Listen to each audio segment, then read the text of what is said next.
Lorata Mbeki woke up before the sun, the way she always did when something mattered. Today was Tabo's birthday.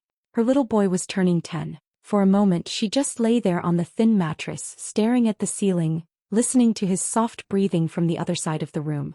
She smiled to herself. No matter how hard life had been, she had made it this far. And so had he. Quietly she got up and began to work. She hung the handmade paper balloons she had spent all night cutting and tying. Some were uneven. Some leaned to the side. But they were made with love. She placed the small chocolate cake in the center of the table. It wasn't perfect either. The icing was slightly messy. But it was his favorite. Her phone lay on the table beside it. Silent. She picked it up and checked the screen. Nothing. No messages. No missed calls. She told herself it was still early. They would call. They always called. Right behind her she heard small footsteps. Mom. She turned and saw Tabo standing there, his hair messy, his eyes still sleepy. Then he smiled. Is today my birthday? She opened her arms. Yes, my love. Happy birthday. He hugged her tightly, then pulled back and looked around at the decorations with wide, happy eyes. But then he asked softly, Mom, why didn't Grandma call? The question hit her harder than she expected. She forced a smile and gently touched his face. She will, Lorato said. She's probably just busy. Busy. That word tasted like a lie. She looked down at her phone again. Still nothing. And deep inside her chest something didn't feel right. But she wasn't ready to admit it yet. Later that morning, after Tabo blew out his candles and ran off to play with his only birthday gift, a small toy car Lorato had saved up for, Lorato picked up her phone. She wanted to post his birthday photo. She wanted the world to see his smile. She opened Facebook, chose the best picture and started typing. Happy 10th birthday to my whole heart. I love you more than anything. She was about to press post. Then she saw it. A new photo. Posted by her sister, Zinal. Lorato's thumb froze in the air. She stared at the screen, not understanding what she was seeing. It was her family. All of them. Her mother. Her father. Zinal. Zinal's husband. Her nieces. Standing together. On a beach. They were smiling. Laughing. Holding drinks. Looking happy. Happy. Lorato frowned and looked closer. Blue water. White sand. Palm trees. And then she saw the location tag. Miami, Florida. Her heart skipped. Oh, that couldn't be right. Her hands started shaking as she tapped the photo. Maybe it was an old picture. Maybe it was from years ago. But then she saw the timestamp. Posted 2 hours ago. 2 hours ago. That meant they were there right now. Right now. On the same day. On Tabo's birthday. Without her. Without even telling her. Her chest felt tight. She couldn't breathe properly. She kept staring at their faces. They looked so happy. Like nothing was missing. Like she didn't exist. Like her son didn't exist. She noticed the caption. Family vacation. Making beautiful memories. Family. The word felt like a knife. Tears filled her eyes, but she didn't blink. She couldn't. Her mind was racing. They had told her they were struggling. They had told her money was tight. They had told her they couldn't help. But somehow, they had money for Miami. Her phone slipped slightly in her trembling hands. Across the room, Tabo laughed while playing on the floor. He had no idea. He had no idea that the people who were supposed to love him had chosen a beach over his birthday. And in that moment, Lorato felt something inside her crack. Lorato couldn't stop staring at the photo. But her mind wasn't in Miami. It was going backward. Back to every conversation. Back to every excuse. Back to every lie. She remembered the day she had called her mother 3 months ago. Her voice had been careful, hopeful. Mom, Tabo's school fees increased this year. I'm trying, but it's hard. Can you help with anything? Even a small amount. There was a long silence on the phone. Then her mother sighed. Oh, Lorato, you know things are difficult. We can barely manage ourselves. Money is very tight right now. Lorato had felt guilty for even asking. She had apologized. I understand, Mom. Don't worry. But no. Miami. Her chest tightened. Then another memory came. Her sister Zinal. Lorato had called her too. Maybe you can visit Tabo on his birthday, Lorato had said gently. He misses you. Zinal had laughed lightly. I'm too busy working these days, Lorato. I don't even have time to rest. Too busy. Too busy to visit. Too busy to call. But not too busy for a beach. Not too busy for Miami. Lorato's hands clenched. Then she remembered her father. She had asked him once if they could all have dinner together like old times. He had shaken his head. We can't afford things like that anymore. You know how expensive life has become. She had nodded. She had believed him. She had believed all of them. But now the truth was right in front of her. Clear. Painful. They had money. They just didn't have it for her. They had time. They just didn't have it for her. They had love. They just didn't have it for her. A tear rolled down her cheek. For years she had blamed herself. She thought maybe she wasn't successful enough. Maybe she wasn't good enough. Maybe that was why they stayed away. But now she saw the truth. It was never about money. It was never about time. It was about her. For the first time in her life, Lorato understood something that broke her heart. She was their daughter. But she was never really part of their family. Lorato stared at the photo for a long time. Her hands were still shaking. Her heart was beating so fast it almost hurt. She didn't want to do it. But she needed answers. She scrolled to her sister's name. Zinel. Her finger hovered over the call button for a few seconds. Then she pressed it. The phone rang. Once. Twice. 3 times. Then the line clicked. Hello. Zinel's voice came through. Calm. Normal. Like nothing had happened. Lorato opened her mouth but no words came out at first. Her throat felt tight. Zinel, she finally whispered. There was a small pause. Then Zinel sighed. Not a sad sigh. An annoyed one. Oh, she said. You saw the pictures? Lorato felt her chest tighten. That was it. No apology. No panic. No guilt. Just that. You're in Miami? Lorato asked quietly. Yes. Another silence. Zinel didn't explain. She didn't say sorry. She didn't say they missed her. Nothing. Lorato waited. She didn't even know what she was waiting for. An apology. An excuse. Anything. Instead Zinel spoke again. Her voice was cold, flat.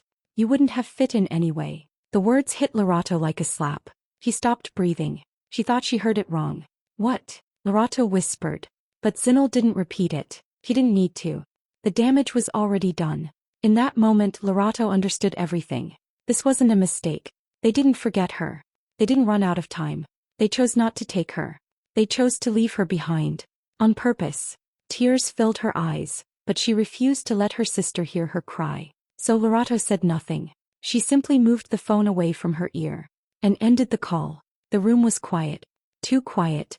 Across the room Taba was still playing. Still laughing. Still innocent.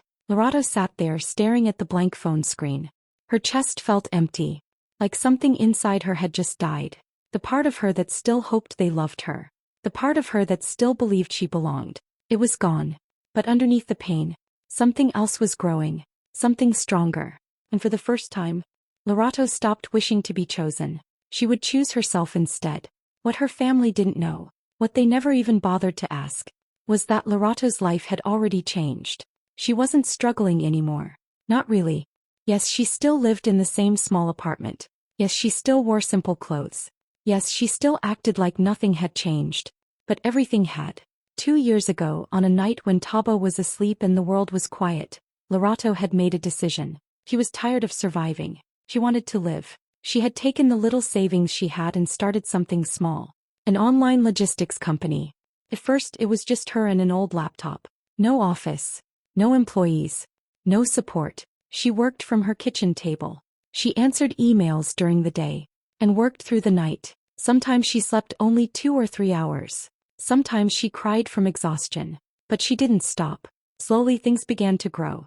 1 client became 2. 2 became 10. 10 became hundreds. Businesses in Durban started trusting her. Then businesses in Nairobi. Money started coming in. Real money. More money than she had ever seen in her life. Within 2 years, Lorato was a millionaire. But she never told her family. Not her mother. Not her father. Not her sister. Because they never asked how she was doing. They never asked if she was okay. They never cared enough to know. To them she was still the poor daughter. The struggling single mother. The one who needed help. The one they could ignore. Lorato looked around her small apartment. They thought this was all she had. They thought she was still weak. Still dependent. Still nothing. She picked up her phone again. And looked at their smiling faces in Miami. They had everything. And still left her behind. But what they didn't realize was simple. She didn't need them anymore. She hadn't needed them for a long time. No. She had something they could never take from her. Her power. Her success. Her freedom. And they had no idea who she had become. 3 months later, Lorato's finger hovered over the send button for a few seconds before she pressed it. The invitations went out. Family celebration, it read. Simple. Elegant. No hints. No excuses. She didn't explain anything. She didn't need to. The location? A luxury beachfront villa in Cape Town. Her parents got the invitation first. Their reactions were exactly what she expected. Confusion. Curiosity. They whispered to each other on the phone, guessing. She must finally need help, her mother said. Maybe she's in trouble financially, her father added. Her sister, Zinel, rolled her eyes. Probably wants something from us. Let's go. And so they came. Arriving at the villa, they drove down the long, private driveway, their eyes widening as they took in the scene. The white sand stretched before them. Waves crashed softly against the shore. Palm trees swayed. And then they saw it. The villa. Modern. Elegant. Massive. Every detail perfect. Lorato was waiting at the entrance, wearing a calm, confident smile. Luxury cars lined the driveway. Shiny, expensive, unmistakably hers. Staff in crisp uniforms moved quietly around the property, ready to attend to every detail. Her parents' mouths hung open. Her sister's jaw dropped. They had expected weakness. A sob story. Neediness. Instead they found power. Real power. Lorato walked up to them slowly, her heels clicking on the marble floor. She didn't rush. She didn't beg. She didn't explain. Her presence alone made the statement. Everything here, this villa, the view, the cars, the staff, was hers. And for the first time, they understood that the girl they had ignored, the one they had left behind in Miami, was gone. In her place stood a woman who had built a life they couldn't imagine. A life they couldn't touch. A life they had underestimated, until now. The party was in full swing, but Lorato's parents and sister were still frozen near the entrance, taking in the villa, the staff, the view, the impossibility of it all. Her father finally stepped forward, his face a mix of confusion and disbelief. He cleared his throat and asked, "Whose place is this?" Lorato stopped walking. Slowly she turned to him, her eyes steady and unwavering. "It's mine," she said simply. The words hung in the air, heavy and unshakable. Her father blinked, stammered, opened his mouth, but no words came out. Her mother's face turned pale. She reached for her daughter as if she could touch the truth into her mind, but it didn't work. Her sister's fake, smug smile disappeared, replaced by the first flicker of fear Lorato had ever seen. They all looked at her differently now. Not as the struggling girl they had ignored. Not as the poor daughter. Not as the one they left behind. For the first time in their lives they saw her clearly. They had underestimated her. All the doubts they had about her abilities, all the judgments they had passed, all the times they had ignored her needs. They realized now they had been wrong. Lorato's calm confidence, the villa, the staff, the cars. It wasn't luck. It wasn't borrowed. It wasn't a handout. It was her. She had built this life with her own hands. Every late night, every sacrifice, every lonely struggle. It had all led to this moment. And they were standing there, powerless to deny it. Her father swallowed hard. Her mother's lips trembled. Her sister shifted nervously, glancing at the staff, the view, the villa. Everything that screamed success. And finally she understood what Lorato had known all along. She was no longer the girl they left behind. She was someone they could never control, never dismiss, never ignore. And in that silence, as the ocean waves crashed behind the villa and the staff moved gracefully around the celebration, one truth became clear. They had missed the chance to recognize her when it mattered. And now it was too late. Lorato smiled quietly, letting them absorb it, letting them feel what it meant to underestimate her. That night the celebration quieted down. The music faded, the laughter softened, and Lorato stood in the middle of the villa, looking at her parents and her sister. Her heart had carried this weight for 10 long years. 10 years of being overlooked, ignored, and left behind. Tonight she couldn't hold it in any longer. She took a deep breath, her voice steady but filled with emotion. "I want you to hear something," she began. "Something I've held in for a very long time." Her parents shifted uncomfortably.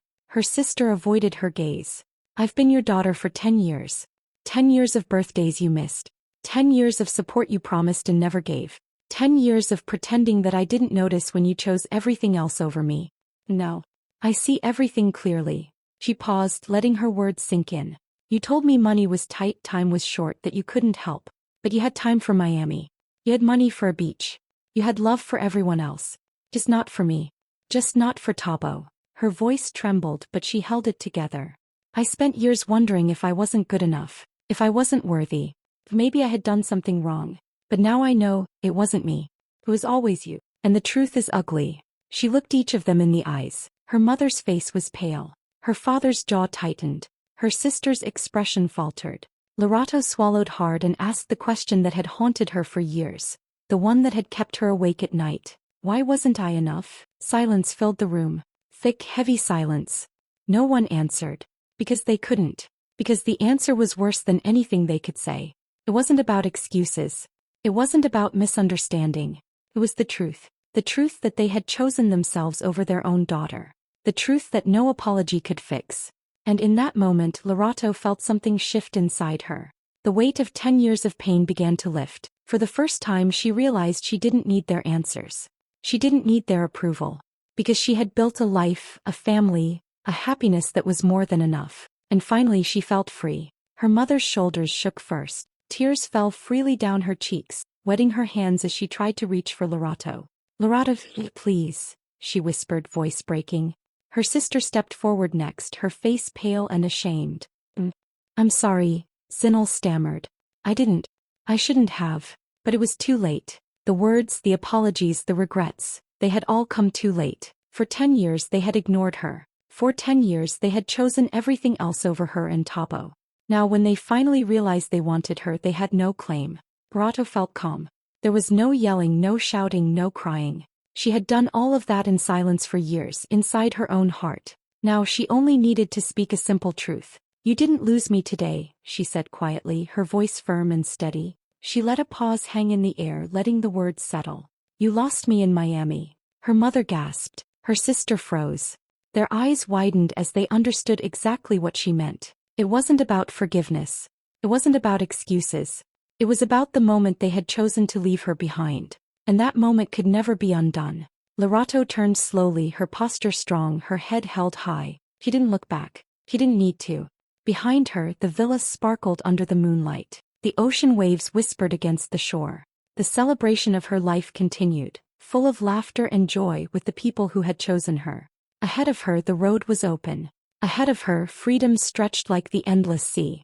Her parents and sister remained in stunned silence, caught between regret and disbelief. Lorato walked past them, every step echoing her strength, her independence, and the life she had built without their approval. She was done with waiting, done with hoping, done with being less than enough for anyone who had already decided she wasn't worth it. And in that moment, as she left them behind, Lorato finally felt the weight lift off her shoulders.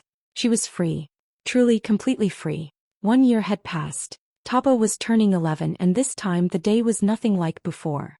The sun sparkled over the ocean, the waves rolling gently onto the sand. The villa was decorated with colorful balloons, ribbons, and a long table filled with cake, treats, and gifts. Friends laughed and ran around the beach.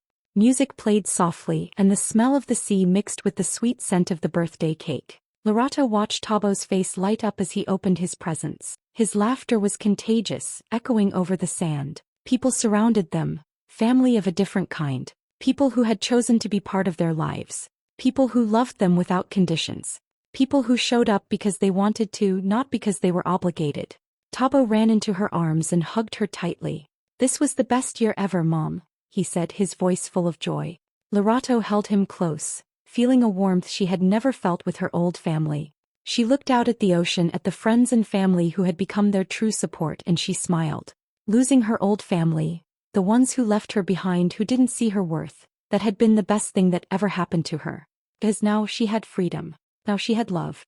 Now she had the life she deserved. And as she held Tabo, watching him laugh and run with his friends, she whispered to herself, smiling softly, "They went to Miami without me, but they led me to a life they could never reach." For the first time, Lorato knew she was exactly where she was meant to be. Her heart was full. Her son was happy. And she was free.